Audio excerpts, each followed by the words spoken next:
കഴിഞ്ഞ ഒരു മാസമായിട്ട് മോളും കുട്ടികളെല്ലാം ഇവിടെ ഉള്ളത് കൊണ്ട് എന്തോ ഒരു സന്തോഷമായിരുന്നു. പുര നിറച്ചും കുട്ടികളും കൂറ്റും ബഹളമെല്ലാം ആയിട്ട് ഒരു മദ്രസ പോന്ന് തിരിച്ച് വരുന്ന്, പിന്നെ ഒരു അങ്ങ് പോന്ന് ഇങ്ങ് പോന്ന്, അവർക്ക് ഭക്ഷണം ഉണ്ടാക്കുന്നു, ഒരലക്കുന്നു, അങ്ങനെ മൊത്തത്തിൽ ഒരു ആളുള്ളൊരു വൈബേനു ഇവിടെ. ഒരു മാസമായിട്ടല്ല, എൻ്റെ മോന് ഗൾഫിൽ നിന്ന് വന്ന സമയത്ത് കഴിഞ്ഞ ജനുവരിയിൽ എടുക്കും തലക്കെല്ലാം ഇവിടെ വരുത്തുന്നുണ്ട്. അപ്പോൾ ഇപ്പോൾ ഒരു മാസമായിട്ട് സ്ഥിരമായിട്ട് ഇവിടെ കഴിഞ്ഞു. ഇതാ പെരുന്നാളായി, ഓരോ കൂടും നോക്കി ഓരോ പോയി.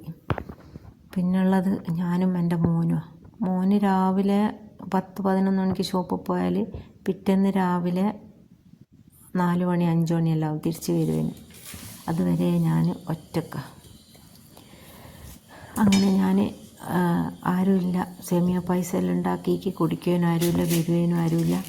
സേമിയ പായസം ഉണ്ടാക്കി ഞാൻ കുടിച്ച്. മറ്റു ചായയുള്ള നോമ്പ് ഓർക്കുന്നതൊന്നും ഉണ്ടാക്കിക്കില്ല. ഞാൻ സുഖമില്ലാത്തത് കൊണ്ട് കുറേ ഗുളികയെല്ലാം ഉണ്ടായിരുന്നു, അതുകൊണ്ട് നോമ്പെടുത്തിക്കില്ല. പിന്നെ കാര്യമായിട്ടൊന്നും ഉണ്ടാക്കിയില്ല. ഞാൻ സേമിയ ഉണ്ടാക്കിയത് കുടിച്ച്. അച്ചാർ തീർന്നേക്കേനു. ഞാൻ വിചാരിച്ച് അച്ചാറിട്ട് വെക്കട്ടെ. ഇപ്പോൾ കുറേ ആയിട്ട് ഒരു 5-6 മാസമായിട്ട് അച്ചാർ സ്ഥിരമായിട്ട് ഉണ്ടാവലുണ്ടേനു. ഇപ്പം എനിക്ക് അച്ചാറിടാനും പറ്റുന്നില്ല, ഭയങ്കര മടി. എന്നാരോ കണ്ണ് വെച്ചിട്ടുണ്ടെന്ന് തോന്നുന്നുണ്ട്. എണീക്കാൻ പറ്റുന്നില്ല. കിടക്കട്ടെ ഇത് തന്നെയുള്ളൂ മനസ്സിൽ. എന്തിന് ഒരു ഡ്രസ്സിൻ്റെ ഒരു സ്റ്റാറ്റസ് വരെ പെടുന്നില്ല. എത്രയോ 50,000 റുപ്യ എങ്ങാനോ കടം ആക്കിയിട്ട് ഡ്രസ്സെല്ലാം കൊണ്ടുവന്നിട്ട് ഇവിടെ മടക്കി വെച്ചിടത്തിലുണ്ട്.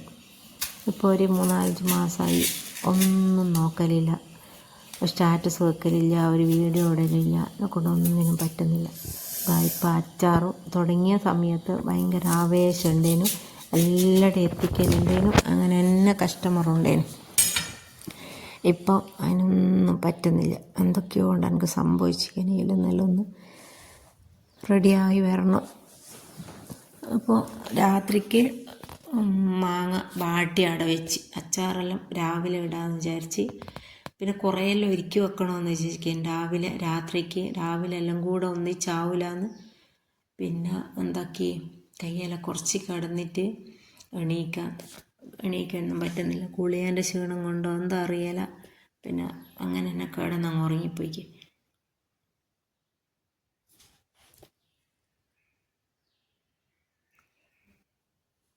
പിന്നെ രാവിലെ മാങ്ങ വാട്ടി വെച്ച്. പിന്നെ രാവിലെ എന്താക്കി, പെരുന്നാളല്ലേ, അപ്പം മക്കത്തെ വെള്ളത്തിൽ കുളിച്ച് നിസ്കരിച്ച് പിന്നെയും കുറേ കിടന്നിട്ടാണ് ഏച്ചി വന്നിക്കുള്ളൂ.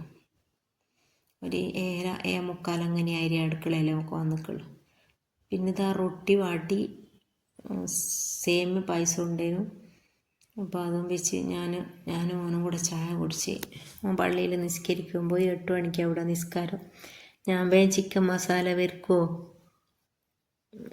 മറ്റേ ഉള്ളിയും തക്കാളിയും അങ്ങനത്തെ എല്ലാം കട്ട് ചെയ്യെല്ലാം ചെയ്ത് ഒരു 8-8:30 മണിയാകുമ്പോഴത്തേക്ക് ചോറെല്ലാം അടുപ്പത്തയക്കാം. അങ്ങനെ മസാലയെല്ലാം ഉണ്ടാക്കി വെച്ച് ആ ഒരു സമയം കൊണ്ട് എൻ്റെ ദമ്മിടുമ്പടിൻ്റെ പൊരികളെല്ലാം ഉണ്ടല്ലോ, അതെല്ലാം അപ്പുറത്തുനിന്ന് പൊരിക്കുന്നുണ്ട്.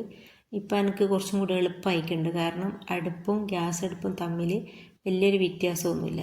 ആദ്യം ഉള്ളിടത്ത് നിന്ന് ഞാൻ ഗ്യാസ് അടുപ്പ് വേറൊരു സ്ഥലത്തേക്ക് മാറ്റിയിക്കും. അപ്പം അധികം ഓടണ്ട ഇപ്പോൾ. അങ്ങനെ ചോറായി, അത് ദമ്മിട്ട് വെച്ച് അതിലിടക്ക് തൈരുണ്ടാക്കി വെച്ച്. ഇടയ്ക്കിടയ്ക്ക് മേലെ തറവാട്ടിൽ പോകണം. ഫ്രിഡ്ജില്ലാത്തത് കൊണ്ട് തൈരും പാലും എല്ലാം മേലെ കൊണ്ടാച്ചിക്കാം. അവിടെ നിന്ന് ആവശ്യമുള്ള എടുത്ത് കൊണ്ടുവരുന്ന തൈരെല്ലാം എടുത്തുണ്ടോന്ന് അത് ഉണ്ടാക്കി വെച്ച്. പിന്നെ അടപ്പായസം ഉണ്ടാക്കി. പിന്നെ അതിനെ കാര്യമായിട്ട് ഉണ്ടാക്കിക്കുള്ളൂ. പിന്നെ കുറച്ച് ചിക്കൻ പൊരിക്കുകയും ചെയ്ത്. ആരെങ്കിലും അതുവേ വന്നിട്ടുണ്ടെങ്കിൽ വെറും ഒരു ബിരിയാണി മാത്രം കൊടുക്കൽ മോശമല്ലേ. അങ്ങനെ കുറച്ച് അടപ്പായസം ഉണ്ടാക്കി. പിന്നെ വേറെ ഒന്നും ഉണ്ടാക്കിക്കില്ല. വേറെ ഒന്നും ഉണ്ടാക്കണമെങ്കിൽ കറണ്ടില്ല, ഒന്നിനും ഒരു സന്തോഷം കിട്ടുന്നില്ല.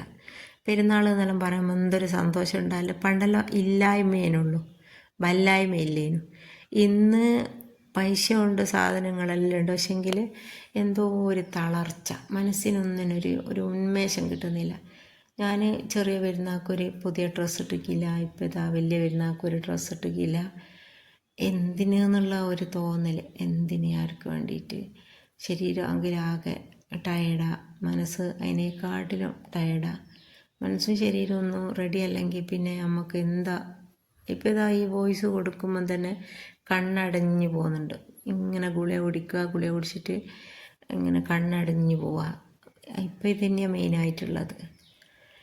പക്ഷേ കിടപ്പിലായി പോകരുതേനു. നിങ്ങളെല്ലാവരും പ്രാർത്ഥനയിലും എന്നെ ഈ സാധുവിനെ ഉൾപ്പെടുത്തണം. എന്തെങ്കിലും നിങ്ങളുടെ അടുത്തുനിന്നൊരു കമൻ്റ് ഉണ്ടാവും. ആ കമൻറ്റ് കാണുമ്പോൾ കിട്ടുന്ന ഒരു സന്തോഷം, ഒരു കമൻറ്റ് മതി. അപ്പോൾ തന്നെ എനിക്ക് ഭയങ്കര സന്തോഷമായിരിക്കും. അപ്പോൾ പെരുന്നാൾ വിശേഷം ഇത്രയൊക്കെ തന്നെയുള്ളൂ. വീഡിയോ ഇഷ്ടമായ ലൈക്ക് ചെയ്യുക, ഷെയർ ചെയ്യുക.